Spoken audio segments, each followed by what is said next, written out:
ഇന്നത്തെ സ്പെഷ്യൽ പഴങ്കഞ്ഞിയാണ്. നമുക്ക് പഴങ്കഞ്ഞി, ഉപ്പ്, ഉണ്ടമുളക്, ചൂര അച്ചാറ്, മീൻ വറുത്തത്, ഇതാണ് ഇന്നത്തെ സ്പെഷ്യൽ. ഇതില് ചോറ്, ചക്ക, രസം, മീൻ്റെ ചാറ്, ചമ്മന്തി, ഇതൊക്കെ കൂട്ടി ഒരു പിടി പിടിക്കാൻ പോണേ.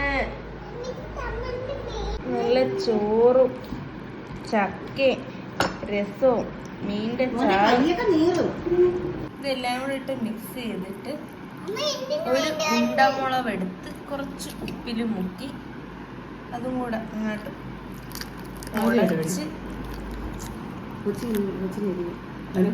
മിക്സ് ചെയ്ത്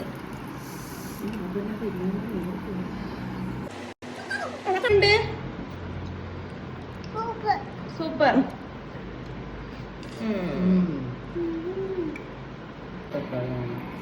മക്കളെ തിന്നെ